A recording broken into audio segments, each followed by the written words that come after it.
Esteban Ballestero. Buenos días, profe, presente. Buenos días. Wilson Sen. Buenos días. Oscar Delgado.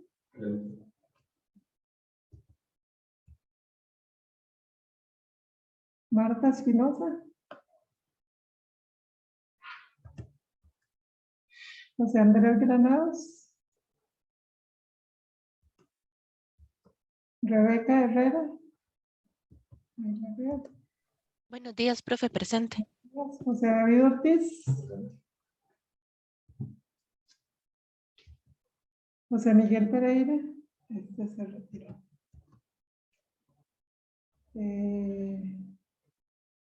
Ingrid Sánchez.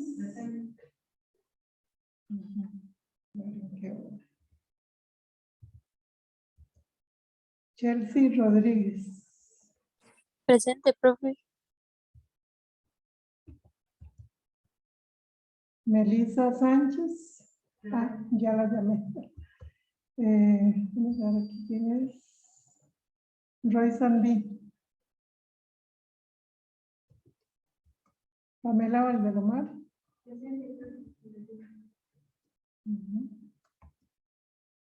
Y Kevin Zamora. Ok. Kevin parece que nos abandonó. Profe, Ajá. es que me puso ausente. ¿Quién es? Omar. Omar. Sí, cierto. Gracias. Entonces somos 9.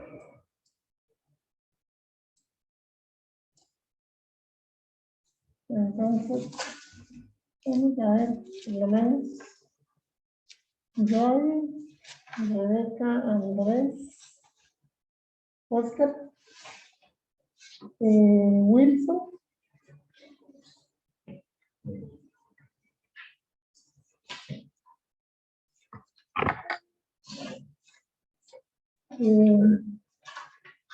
David, Esteban está,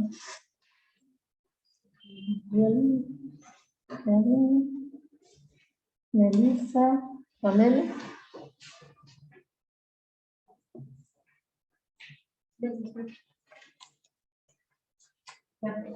Okay. Y Marta, los demás están virtuales.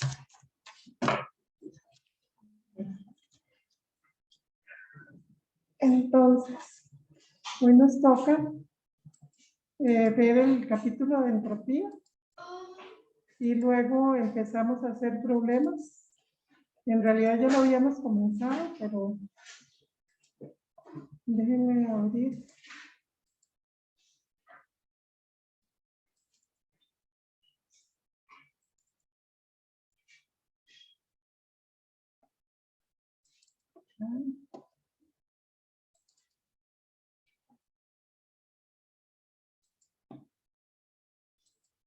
Okay, siempre les cuento que esta presentación es más bonita y es diferente de las que hemos tenido porque, bueno, todas las presentaciones que ustedes han visto, yo las hice primero a mano y las fui haciendo en PowerPoint.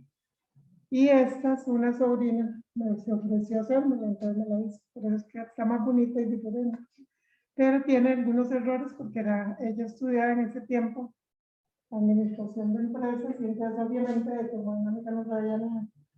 Y la hizo en imágenes, entonces hay cosas, hay errores que siempre tuve que corregir porque nunca tuve el original para corregir. Entonces, y también, pero sí está más bonito. El tema es la entropía, ya hemos oído mencionarlo, pero ya que hablamos y conocemos de lo que son las irreversibilidades, entonces la entropía en realidad lo que hace es medir todas esas irreversibilidades que tiene un sistema. Y ella siempre se mantiene igual o se incrementa, o sea, en realidad ella es una desigualdad. Y la entropía depende de la trayectoria porque es el DQ entre T. Déjenme compartir pantalla, no sé si los que están en la casa están viendo, disculpen. Entonces, es el DQ entre T y el DQ no es, no es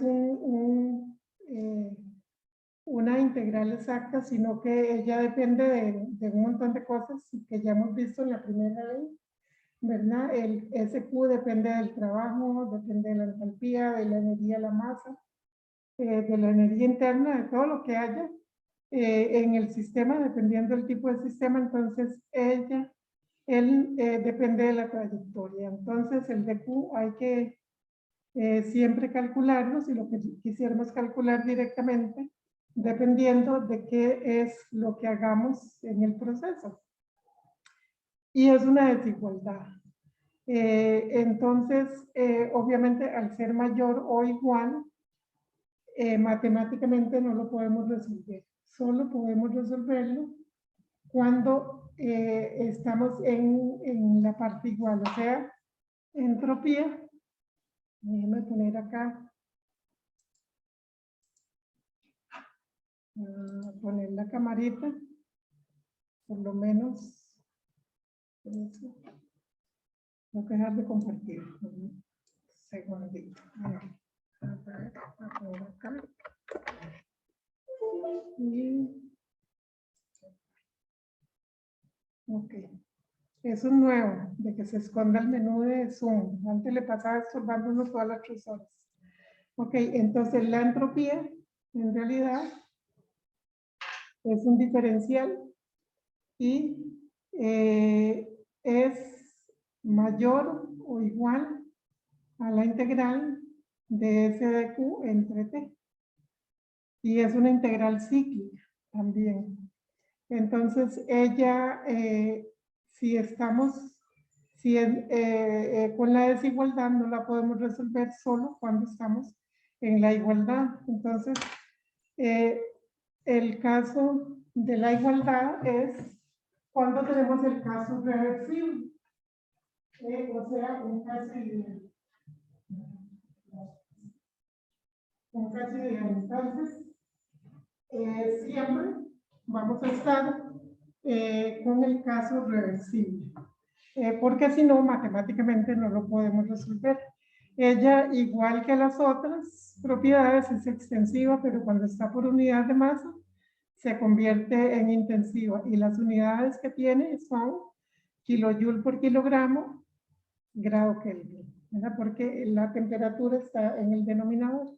Entonces ya a ella le cambian las unidades, ¿verdad? Cuando vemos las tablas, voy a abrir las tablas. Vamos a ver en cuál lección está, como en la 4. Ah, no, ya me acordé. Está aquí en los libros. Cuando vemos las tablas, siempre cuando hay entropía vemos unidades, kilojoule por kilogramo Kelvin. El Kelvin también está en el denominador. Y si vemos las otras, vamos a buscar estas.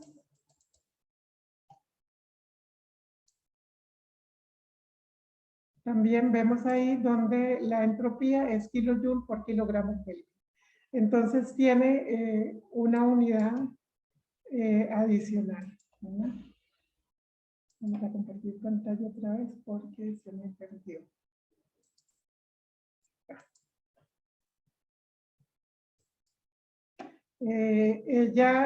Ok, la que les acabo de escribir es lo que se llama la desigualdad de Clausius. Y ella es cíclica. Es una función punto, ¿verdad? Y cuando el proceso es internamente reversible, entonces estamos en el caso de la igualdad y ese cambio de entropía es el de Q entre T.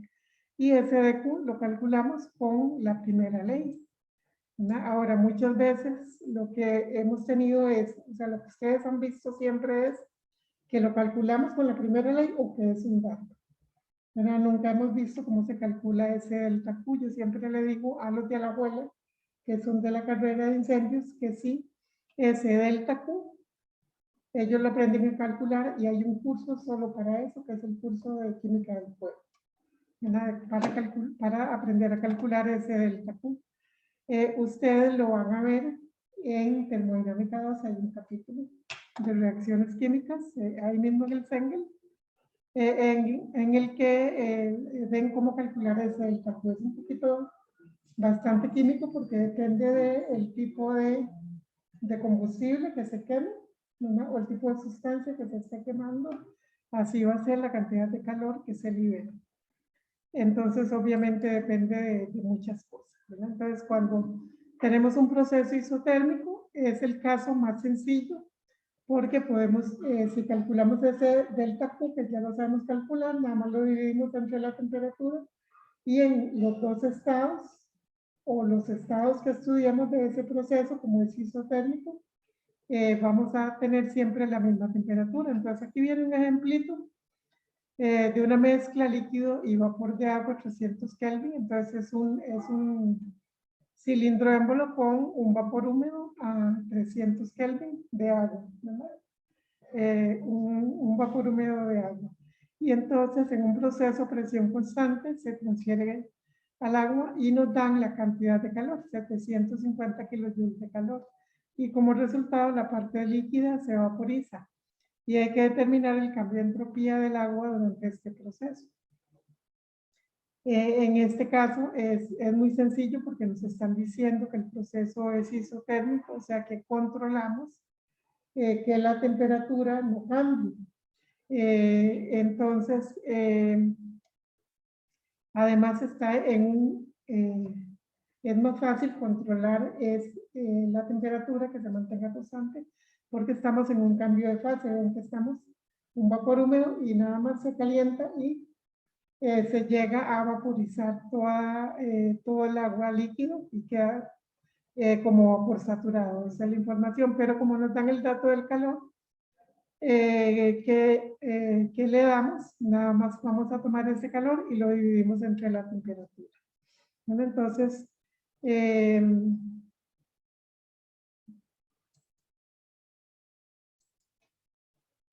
ok, perdón. Ahí está el cálculo. Ahora nada más tomamos el Q entre la temperatura y son kilojoules por Kelvin. ¿Verdad? O sea que ya aquí tenemos implícito el flujo másico. Ya lo multiplicamos y por eso los kilogramos nos desaparecieron y tenemos kilojoules por Kelvin. Es un sistema cerrado, ¿verdad? Y el cambio de entropía es positivo porque estamos transfiriendo calor hacia el sistema y cuando transferimos calor, acuérdense que eso es un indicativo de que el sistema no es reversible porque la transferencia de calor es uno de los factores de irreversibilidad, ¿no? Entonces es un proceso que no es adiabático. La entropía, como les he estado comentando, no sé, desde hace un par de lecciones, ella siempre va a estar aumentando. Entonces, esa entropía generada cuando ocurre un proceso, el total es el que siempre aumenta. Es la suma de la entropía del sistema y de la entropía de los alrededores. Y cuando se suman ellas dos, tiene que dar mayor o igual que cero. Entonces, sí puede haber una disminución de entropía en el sistema, pero entonces los alrededores tienen que aumentar en esa misma cantidad o un poquito más para que siempre tengamos que la entropía total es mayor o igual que cero. Usualmente nosotros no vamos a calcular esa entropía total, vamos a estar calculando usualmente la del sistema. Pues sí se puede calcular también la de los alrededores, pero digamos lo que cubre el curso es más que todo que aprendamos a calcular ese cambio de entropía dentro del sistema. Y siempre, cuando estamos en procesos reversibles, vamos a estar con la igualdad. Y la desigualdad son procesos irreversibles y sabemos que no hay proceso real que sea reversible. Entonces, en la realidad, la entropía siempre está aumentando. En el universo, que es un sistema aislado, siempre se está incrementando. Suponemos que es un sistema aislado porque nadie realmente conoce todo el universo, ni dónde termina. O sea, pues, si uno piensa que está aislado, piensa que tiene fin en alguna parte, ¿verdad? Y se supone que el universo es infinito, entonces se supone que es un sistema aislado. Eso, como les digo, algún día puede cambiar, ¿verdad? La tecnología va avanzando cada vez más. Pero lo que sí es que siempre la entropía se está incrementando. Y siempre los procesos van a ocurrir en dirección donde la entropía total sea mayor o igual que cero. O sea, nunca pasa que un proceso ocurra en una dirección donde la entropía va a disminuir. Ella no se conserva, o sea, no hay un principio de conservación de la entropía en todos los procesos reales, pero nosotros vamos a estudiar ese proceso reversible idealizado, que es el que tiene la igualdad y el que nos permite resolver matemáticamente cuánto es ese cambio de entropía. Y esa generación de entropía es una medida de las irreversibilidades de todo aquello que habíamos visto de reversibilidades, que los factores eran, no sé, reacciones químicas, mezcla de fluidos, intercambio de calor, fricción, y ya no recuerdo qué más, eran como cinco o seis factores de irreversibilidad, ¿verdad? Entonces, cuando tenemos sustancias puras, la entropía igual se puede medir a partir de datos medibles. Y que lo que es medible, usualmente temperatura, presión, masa, volumen, ¿verdad? Que son las cantidades que usualmente tenemos equipos para medir. Y entonces también ellas están tabuladas, también tienen un estado de referencia que es arbitrario, quiere decir que alguien lo escogió cuando hizo la tabla y cada valor que uno ve en la tabla en realidad no es absoluto, sino está referido a esa referencia. Y para el agua es líquido saturado a 0 grados y para 134 a líquido saturado a menos 40 grados. Las tablas se usan igual que las otras propiedades si queremos calcular en una mezcla saturada o en un vapor húmedo. Vamos a calcular una calidad y con esa calidad y la propiedad del líquido saturado y la del vapor saturado en términos de que lo restamos con este, ¿verdad? El SFG, vamos a poder calcular la propiedad. En el caso del líquido comprimido, si tenemos una temperatura y una presión, vamos a tomar la propiedad, la entropía a la temperatura, ¿verdad? Hay algunos algunos se les olvidó esto, se les olvida esto y toman a la presión, ¿verdad? Siempre es a la temperatura a la que tomamos, si tenemos los dos datos, es a esa que leemos la propiedad, ¿verdad? Y cuando tenemos un sistema cerrado, como la masa es constante, entonces nada más vamos a ver la entropía entre un estado y otro, que en realidad es un momento y otro del proceso, ¿verdad? En el momento 1 y en el momento 2, multiplicado por la masa y tenemos unidades de kilojoule por Kelvin, ¿verdad? Porque acuérdense que esto tiene unidades de kilojoule por kilogramo Kelvin, entonces al multiplicar por la masa, la tenemos en kilojoule por Kelvin, eso cuando tenemos un sistema cerrado.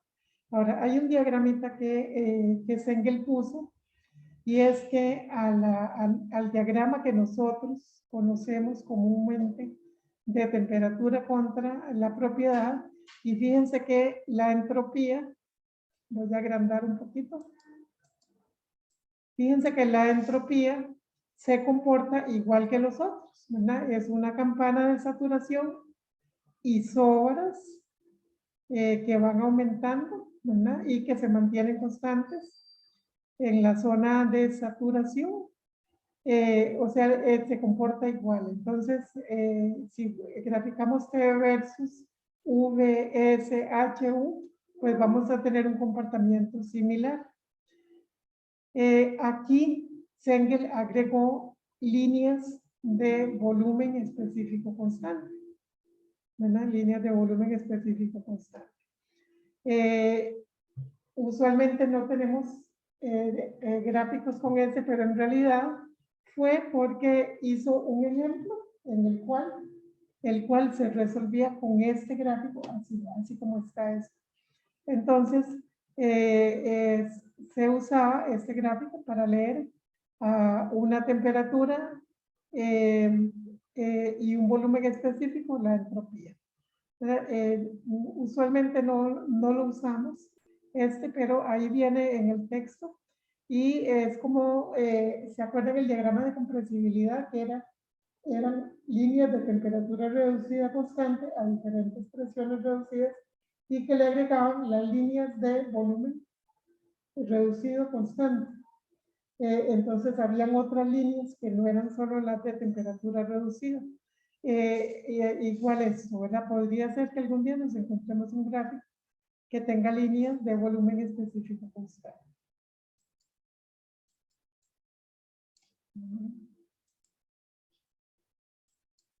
Ok, este ejemplo lo resuelve con ese gráfico, ¿verdad? Entonces, es un recipiente rígido que contiene una cantidad de 134 y nos dan las condiciones. Ya se enfría mientras es agitada. Entonces, al estar siendo agitada, es como que le estamos dando un trabajo, ¿verdad? Porque no es solo un enfriamiento, que les digo, sin algún otro efecto, ¿verdad? Al hacer esto, obviamente siempre se enfría más rápido. Recuerden, es como cuando uno va a enfriar el café, ¿verdad? O algo caliente que uno lo pasa de un lado a otro, es como agitarlo, ¿verdad? O saca con una cucharita y lo sopla para que se mueva. Eso es como darle una energía y eso hace que obviamente la temperatura disminuya más rápidamente. No nos dicen que el proceso es aislado, entonces como no es aislado, pues entonces vamos a tener una transferencia de calor. Si no hubiera tampoco entropía. Acuérdense que entropía es de Q entre T. No hubiera cambio de entropía. Ok, entonces nos dice que se va a enfriar hasta que disminuye a 100 kilopascales la presión. Entonces, se supone que cuando llega a 100 kilopascales, ya uno deja de agitar y lo tiene como necesita uno. Entonces, en el primer estado, nos dan la presión y la temperatura, y fíjense que Sengel ya no nos dice de dónde sacó eso. Pero si vamos a la tabla de 134A, creo que sí hay punto 14, creo que no hay que hacer ninguna, vamos a ver, abrir la tabla de 134A. Tampoco dice por qué, no dice qué tabla usa. Entonces, buscamos ese punto 14, vamos a buscarlo. Punto 50, ahí está punto 14. La temperatura de saturación es menos 18, ¿verdad? Entonces, si la comparamos,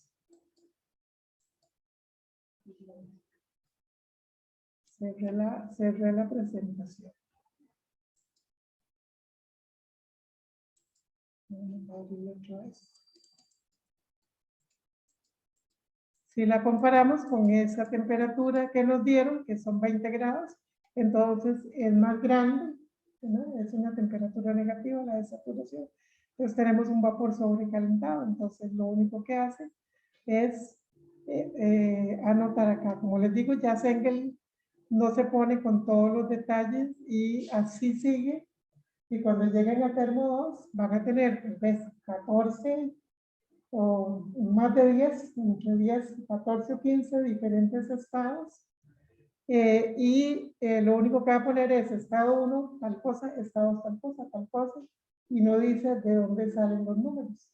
Y obviamente si uno está haciendo una tarea, un problema, no está ahí, tiene uno que ver de dónde salen. Y a veces cuesta, porque todo el mundo quiere nada más verlo y saber qué fue lo que pasó, ¿verdad? Y creo que ni siquiera nota las condiciones, nada más pone los valores, ¿verdad? Entonces, tienen que saber de dónde salen los valores, ¿verdad? Entonces, a 20 grados centígrados, lee, vamos a ver, estas son las de 134A, lee a 20 grados, no es siquiera interpolar, y ahí están las propiedades a 20 grados, ¿verdad?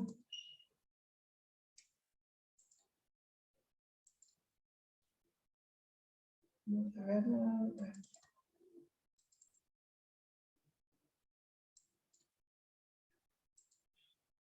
Ok, entonces lee la entropía y lee el volumen específico. Ahora, en el estado 2, la única condición que nos dicen es que son 100 kilopascales. Como nos habían dicho que el sistema es rígido y es cerrado, o sea, no se ha abierto ninguna válvula y se le ha metido más masa, sino que la masa y el volumen se conservan, son los mismos. Entonces, la otra propiedad es 100 kilopascales con punto 16544. Igual, tampoco nos dice ni siquiera qué tabla usó, pero nos vamos a la tabla A12, que es la de presiones. Nos vamos a la tabla A12 y buscamos a 100 kilopascales el valor del VG y es punto 19. Y nosotros tenemos un volumen específico de punto 16. Entonces, tenemos un vapor húmedo. Siempre recordamos que el VF para el 134 es muy pequeño, ¿no? En el cuarto decimal aparece algún número. Entonces, es un vapor húmedo. Se calcula la calidad. Y una vez que tenemos la calidad, podemos calcular la entropía, esa calidad. Y el cambio de entropía es multiplicar la masa por ese cambio, por los valores que acabamos de encontrar, ¿verdad? Entonces, igual la entropía, ustedes ven que se usa igual que cualquier otra propiedad, para hacer un cambio de energía interna, o un cambio de entalpía, o un cambio en el volumen específico, ¿verdad? Los usamos en las tablas exactamente igual. ¿Ok? Viene otro ejemplo para calcular cambio de entropía durante un proceso presión constante. Entonces, presión constante, de una vez nos imaginamos un cilindro émbolo sin fricción y sin control de nada, de manera que el pistón se puede mover solo, y entonces eso es lo que hace que se mantenga la presión constante. Entonces es un dispositivo de cilindro émbolo, nos dan la masa, nos dan las condiciones iniciales, nos dicen que es agua líquida.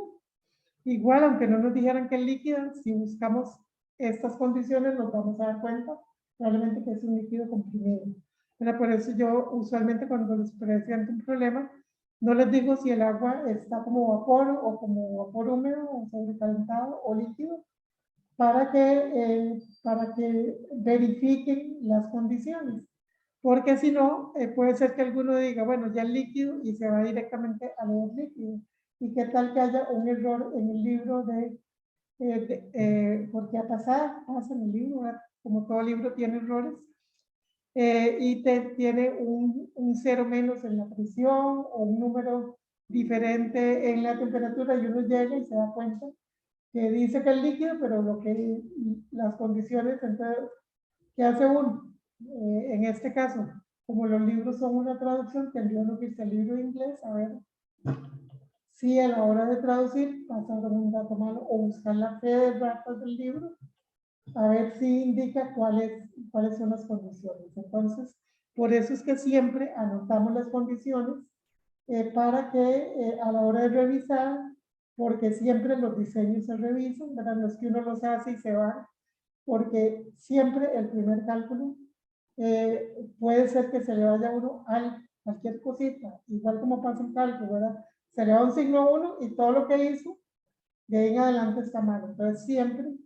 alguien tiene que revisar los diseños para que no se vayan con errores, porque ahora estamos estudiando equipito por equipito, digamos, lo más que hemos visto es un sistema de refrigeración que tiene esos equipos que son los principales, o un sistema o una máquina térmica que tiene 4 equipos principales, pero en realidad hay un montón de cosas que tienen los equipos que uno no las ve. Ustedes vieron en la calderita que fuimos a ver, que es una calderita pequeña, y tiene un montón de sistemas de control, hay un montón de tuberías, hay un montón de válvulas, y todo eso se diseña con base en los cálculos que nosotros damos. Aparte de eso, bueno, los cálculos que damos también son vinculantes para muchas otras cosas en la empresa. Por ejemplo, calculamos un flujo máximo y nos da pereza y lo ponemos como un decimal, por decir. Y encima no redondeamos bien. Entonces, digamos que era 0.87 y redondeamos y decimos el flujo máximo es 0.8. Y resulta que las unidades son por segundo. Entonces, imagínense ese 0.07 cada segundo, cada día, por una semana o por un mes, que tal vez es una materia prima que alguien va a comprar en la administración y confía en lo que nosotros le dijimos, y resulta que estamos pidiendo un montón menos, porque al parecernos un número tan chiquito, pensamos que no importa ese segundo decimal, o ese tercero o cuarto decimal, y cuando ya multiplicamos por 3.600, esa es la primera hora. Después por 24 horas es un día. Y si van a comprar para la semana o para el mes, que muchas veces eso es lo que se hace en las empresas, ¿verdad? Entonces compran menos y tal vez ya después se dan cuenta, pero se dan cuenta que hay un error, pero ese error puede habernos llevado a que recomendamos tanques más chiquitos y el que diseñó los tanques los hizo más chiquitos. Entonces no pueden comprar más porque no hay donde almacenar, ¿verdad? Y errorcitos pequeños, por eso es que yo les insisto tanto en que un flujo básico que lo den con 3 decimales, por lo menos, ¿verdad? 3 o 4 decimales, y que se fijen bien el decimal que hay a la derecha, si es mayor que 5 o menor que 5, ¿verdad? Ya en el cuarto decimal, si uno redondea, redondeó el quinto y ya puede ser que no afecte tanto. La diferencia puede ser 1 tonelada o un par de toneladas en el año, que tal vez si la empresa es muy grande, no es mucho, pero si es muy pequeña, eso puede ser mucho, ¿verdad? Pues dependiendo del tamaño. Por eso es que tienen que tratar de no redondear mucho, sobre todo calidades y flujos básicos, ¿verdad?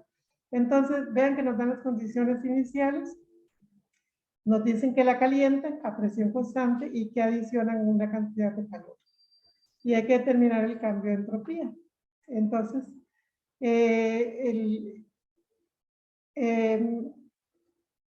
fíjense que tenemos la cantidad de calor, tenemos las condiciones iniciales y sabemos que si aplicamos la primera ley, vamos a poder calcular la condición final, ¿verdad? Calcular la U final, digamos la U2 porque no tenemos datos. Nada más nos dicen que la presión 2 está, pues no tenemos otra condición. Entonces probablemente vamos a calcular la U en el segundo estado y con esa U vamos a poder ver junto con la presión cuál es la entropía para encontrar la S2, ¿verdad? Y todos estos problemas primero son para calcular cambios de entropía, pero la mayor parte de los procesos que nosotros vamos a estudiar realmente van a ser procesos isentrópicos. Disculpen un segundo, pero me estoy ahogando.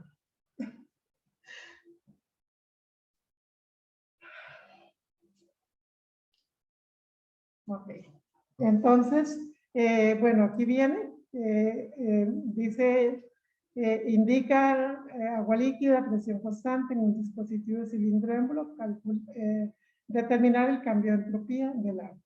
Entonces, fíjense que todo lo que nosotros, cuando ponemos la primera ley completa y tachamos que es cero, nos estamos economizando explicar todo esto, ¿verdad? Que el recipiente no se mueve, entonces ya nos acordamos, esto es que a la derecha, todo lo que va después del delta U, cambios de energía cinética y potencial son cero. Luego el proceso es cuasi equilibrio, eso siempre lo suponemos que en una dirección o en otra va a seguir el mismo, ¿cómo se llama? La misma trayectoria, el trabajo, y la presión es constante y por lo tanto P2 es igual a P1. ¿No? Entonces, el agua es el sistema, eso siempre pasa, es un sistema cerrado, siempre tenemos que indicar qué tipo de sistema. Algunos no lo escriben así, qué tipo de sistema, y cuando ponen primera ley, ponen otro tipo de, por ejemplo, pasó en el examen que no indicaban el sistema cerrado y después ponen primera ley para un sistema de flujo no estacionario. Entonces sí están las U, pero ¿de dónde van a sacar las H's? Si no hay más entrando ni saliendo, ¿no? Entonces es siempre bien importante que anoten cuál es el tipo de sistema, ¿verdad? Y al poner la primera ley completa nos economizamos a estar explicando todo esto, nada más cuando ponemos cero, que algo es cero, entonces ya sabemos que se eliminó. Dice, un dispositivo involucra una frontera móvil y un trabajo de frontera. También se transfiere calor al sistema. Entonces, en el estado inicial, es un líquido comprimido. Vea que el Sengel aquí sí lo verifica, la presión es mayor que la de saturación. Entonces, se fueron y buscaron cuál era la presión de saturación. Y en el estado 1 podemos leer la entropía. Y fíjense que aquí leen la H. Y ustedes van a ver por qué el Sengel no lo explica muy bien. Vamos a ver si lo explica bien por qué pone la H. Ok. Más o menos, ¿verdad? Tenemos trabajo y tenemos un delta U. Y de aquí brinca acá, ¿verdad? Esta es la primera ley. Y cuando no tiene todas las cosas, a veces no es tan fácil ver qué fue lo que pasó. Bueno, entonces, resulta que el trabajo es P por delta B porque tenemos el caso, vamos a ver, déjenme escribirlo acá. Voy a dejar de compartir un segundito, porque esto es importante, porque creo que hay varios problemas así, pero a ver. Ok, entonces tenemos la primera ley. Ahorita noto cuál es el ejemplo, no me acuerdo cuál era. Primera ley completa para un sistema cerrado. Sistema cerrado.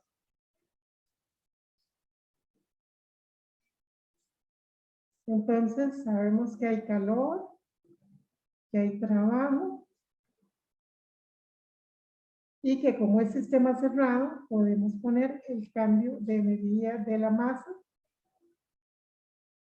y eso tiene que ser igual a U2 menos U1 más cambios de energía cinética y cambios de energía potencial de mi sistema. ¿Ok? Entonces, esto lo ponemos cero y es porque sabemos que el sistema está quieto. No hay más entrando ni saliendo porque el sistema es cerrado.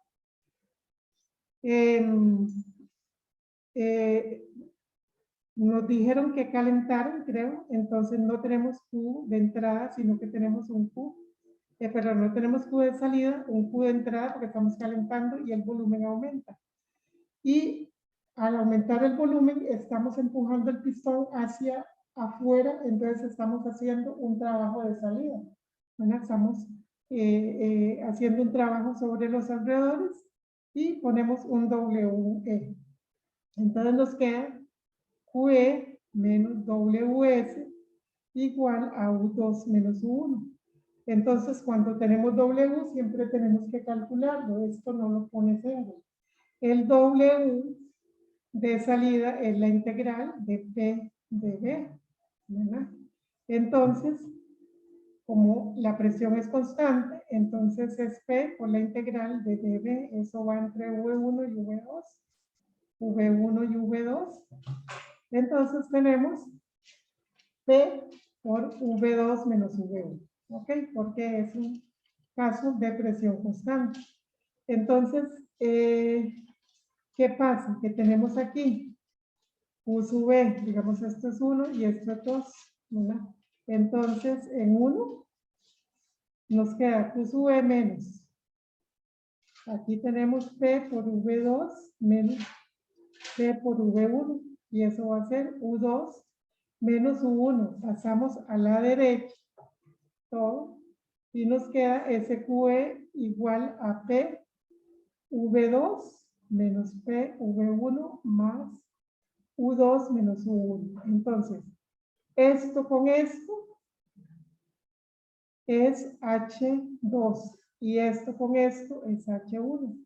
Entonces, a lo último nos queda, voy a ponerlo junto para que lo vean, más U2 menos, vamos a poner el menos acá, PV1 más U1, ¿verdad? Porque los dos son negativos. Entonces, esto es H2 y esto es H1, ¿verdad? Y de ahí es de donde Sengel concluye que es M por H2 menos H1 y la masa creo que era un dato. Entonces, Sengel pasa de aquí a acá y no explica todo eso. ¿Okay? ¿Por qué apareció entalpía en un sistema cerrado?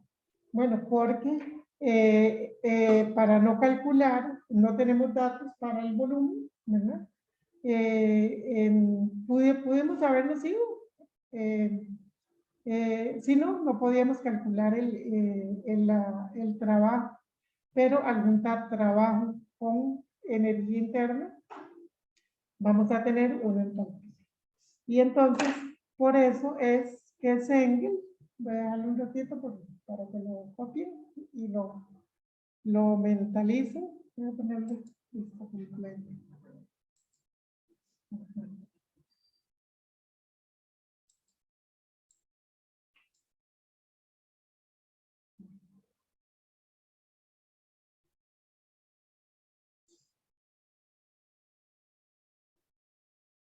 Entonces, bueno, pasar de aquí a acá directamente, usualmente uno no lo va a visualizar. ¿Ok? Y Sengel ya a estas alturas hay un montón de cosas que no pone. Ahora ya se supone que ya las comprendemos. Ok, entonces vamos a devolvernos a la presentación. Ok, entonces ahí está que el Q es el delta H, ¿verdad? Y entonces, en vez de calcular la U2, vamos a calcular la H2, ¿verdad? El Q era un dato, la masa es un dato, la H1, por eso fue que en el estado 1, ¿ven? Lo que leyó fue H en vez de leer U, porque él ya sabía que era lo que iba a pasar, ¿verdad? Entonces, leemos el H2 y entonces, ahora sí, ya tenemos el estado 2, es la presión 2, que es la misma inicial, y ahora el H que calculamos. Y con eso encontramos perdón, esto es, ajá, exacto. De pronto otro, pensé que había un error. Ok, entonces vean que no dice nada, pero ustedes qué harían, buscarían a la presión, el HG, y el HG va a ser más pequeño que esto, eso va a ser un vapor sobrecalentado, y entonces en la tabla A6 van a leer el valor de S en el estado 2, ¿verdad? Y fíjense que es una interpolación. Por lo menos sí digo que a veces no dice nada.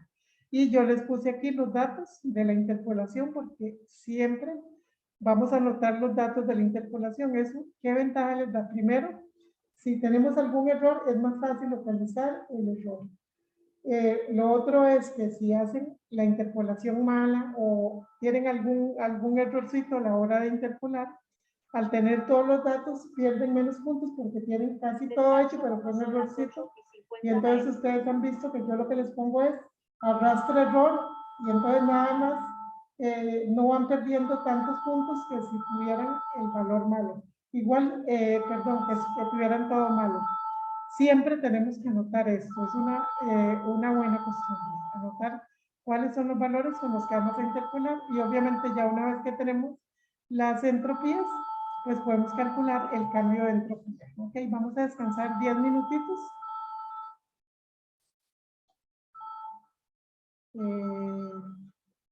Y voy a dejar de compartir y dejar esto acá por si alguno no ha terminado.